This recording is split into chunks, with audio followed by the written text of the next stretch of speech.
आप अभी किसी भी कंपनी के एपीएस संचालक हैं, आज की इस वीडियो में जो जानकारी मैं आपको देने वाला हूं वो सभी के लिए काफ़ी महत्वपूर्ण साबित हो सकती है, क्योंकि एनपीसीआई की एक नई गाइडलाइन जारी हुई है जिसके अंतर्गत ही आपको आपके सेंटर पर अपनी एपीएस आईडी का काम करना होगा। मैं आपको बता दूं कि इससे पहले हमने आपको कई बार अपनी वीडियोज़ में ये जानकारी दी थी कि कस्टमर्स के अकाउंट से आपको एक्स्ट्रा मनी विड्रॉल नहीं करनी है। बहुत सारी कंपनीज ने भी इस नियम को लागू कर दिया था अपने पोर्टल पर। अगर आप उनमें से किसी भी एक कंपनी के एपीएस आईडी को चला रहे हैं तो आपको पता होगा कि आप जैसे ही 1010, 2020 या 2030 का अमाउंट डालते हैं तो सिस्टम उस अमाउंट को एक्सेप्ट ही नहीं करता है। और जहां पर आपको बताया गया था कि आपको 50 के मल्टीप्लिकेशन से ही आपको पैसे विड्रॉल कर रहे हैं, तो आप अभी उसी प्रकार से कर पा रहे होंगे। लेकिन इसके बावजूद भी जितनी भी कुछ टुच्ची कंपनियां थीं, फ्रॉड कंपनियां थीं, जिनका इंटेंशन यह है कि भाई हमको अपने सीएसपी बढ़ाने हैं, रिटेलर बनाने हैं, डिस्ट्रीब्यूटर बढ़ाने हैं, अपना एक बहुत बड़ी भीड़ इकट्ठी करनी है और जैसे ही हमारे पास एक बड़ा पैसा आ जाएगा हम लेकर उसको रफू चक्कर हो जाएंगे। तो इस प्रकार की कंपनियों ने अभी भी अपने पोर्टल पर इस बात की परमिशन को जारी रखा था कि अगर उनका कोई भी रिटेलर 1010 भरता है तो 1010 भी विड्रॉल करवा रही थे। लेकिन अब एनपीसीआई की ये गाइडलाइन जारी हो चुकी है कि अब कोई भी जानबूझकर भी इस काम को करना चाहेगा, अगर कोई भी कंपनी इस पर पाबंदी नहीं लगाती है कि उनका रिटेलर कस्टमर्स के अकाउंट से एक्स्ट्रा मनी विड्रॉल कर रहा है और वो परमिशन दे रहे हैं, तो अब वो नहीं कर पाएंगे ऐसा, क्योंकि अब एनपीसीआई ने ही इस पर लॉक लगा दिया है कि अब एनपीसीआई का सर्वर ही ये काम नहीं करने देगा। तो अब इस प्रकार की सोच रखने वाले रिटेलर जो ये सोचते हैं कि भाई कस्टमर्स के अकाउंट से ही हमें एक्स्ट्रा मनी विड्रॉल करनी है, वो अब ये काम बिल्कुल भी नहीं कर पाएंगे। और एक बार यहां पर मैं आपको ये भी बता दूं कि अगर आप किसी भी ऐसी प्रकार की कंपनी का यूज कर रहे हैं जहां पर उनके पोर्टल पर एक्स्ट्रा मनी विड्रॉल अभी भी हो रही है, तो आप तुरंत उस पोर्टल का यूज करना बंद कर दीजिए, क्योंकि वो सभी कंपनियां एनपीसीआई के गाइडलाइंस के खिलाफ काम कर रही हैं। और जितनी भी कंपनियां बैंक और एनपीसीआई के रूल्स के अगेंस्ट काम करती हैं वो किसी ना किसी दिन अपने सर्वर को बंद करके उनको भागना ही पड़ता है, और जितना भी पैसा आपके सर्वर में रहता है, आपके पोर्टल पर रहता है, वो सारा का सारा आपका जब्त हो जाता है, स्टक हो जाता है, और फिर आप अपने पैसे को देखते रह जाते हैं, फिर कुछ नहीं हो पाता है। आपको लेटेस्ट पता होगा कि एक ईपे नाम की कंपनी है जो करोड़ों रुपया लेकर अपने रिटेलर्स का भागी है। तो आपको सचेत रहना होगा, ऐसी वैसी किसी भी कंपनी के थ्रू आप काम मत कीजिए। जितनी भी जेन्युइन कंपनियां हैं जो एनपीसीआई के रूल्स को मानती हैं और उन्हीं को फॉलो करके आज भी मार्केट में टिकी हुई हैं, आप उन्हीं कंपनीज के साथ में काम कीजिए। मैंने आपको पिछली वीडियो में भी बताया था कि आपको बहुत ज़्यादा भ्रमित नहीं होना है, आपको चक्काचौंध में बिल्कुल भी नहीं पड़ना है, बार बार नई नई कंपनीज के बारे में पता नहीं लगाना है। आपको सिर्फ चुनिंदा कंपनीज के साथ में ही काम करना है।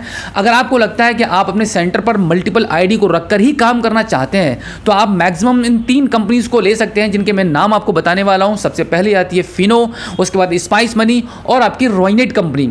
हम रॉयनेट कंपनी की आईडी को प्रोवाइड कराते हैं। अगर आपके पास अभी भी रॉयनेट की आईडी नहीं है तो आप हमारी स्क्रीन पर दिए गए कॉन्टैक्ट नंबर पर हमें कॉल कर सकते हैं। रॉयनेट सीएसपी बनने के लिए आप एक बेहतरीन एक्सपीरियंस फील करेंगे और बहुत अच्छा इस पर काम चलता है और बहुत बढ़िया कमीशन भी आपको कंपनी की तरफ से दिया जाता है, और यहाँ पर टेक्निकल सपोर्ट भी आपको अदर कंपनीज के मुकाबले में बहुत अच्छी मिलती है। तो अभी हम बात कर रहे थे कि एनपीसीआई की जो गाइडलाइन है उसके हिसाब से आपको काम करना पड़ेगा, और जो गाइडलाइन ये है कि अब कोई भी कंपनी जानबूझकर अपने रिटेलर से एक्स्ट्रा मनी विड्रॉल नहीं करा सकती है। यहाँ पर एक बात मैं आपको ये भी बता दूं कि अभी भी मार्केट के अंदर बहुत सारे फ्रॉड बाकी हैं, क्योंकि हमारे पास एक कॉल आई थी जो भाई साहब हमसे कॉल करके पूछ रहे थे कि मुझे आप एक ऐसी कंपनी की आईडी दीजिए जहां से मैं कस्टमर्स का एक्स्ट्रा मनी विड्रॉल कर पाऊं। मुझे ये फर्क नहीं पड़ता कि आप कौन सी कंपनी की आईडी मुझे देंगे, लेकिन मुझे एक्स्ट्रा पैसे विड्रॉल करने हैं। मेरे पास चेंज नहीं होते हैं, कस्टमर के पास कभी कभी चेंज नहीं होते हैं। मैंने उनको कन्विंस करने की कोशिश की कि भाई अगर आपके पास चेंज की समस्या है तो आप ऐसा कीजिए, अपने पास अपने शॉप पर चेंज रखिए।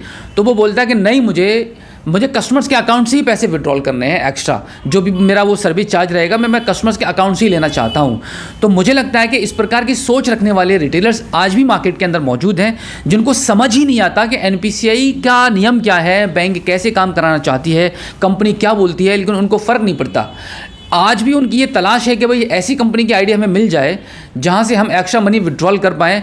आप एक्स्ट्रा मनी के चक्कर में पड़े हैं। जैसे ही किसी भी ऐसी कंपनी के थ्रू आप जुड़ते हैं और वहां पर आपका उस पोर्टल पर आपका 1-2 लाख रुपए स्टोर होगा, वो तुरंत कंपनी आपके पोर्टल को बंद करेगी और आपका पैसा छूमंतर कर देगी। फिर आप देखते रह जाएंगे कि एक्स्ट्रा मनी होती क्या है। तो फाइनली मैं आपको यही सजेस्ट करना चाहूंगा कि आपको किसी भी ऐसी वैसी कंपनी के थ्रू जुड़कर काम नहीं करना है। आपको एक जेन्युइन और एक भरोसेमंद कंपनी के साथ काम करना है।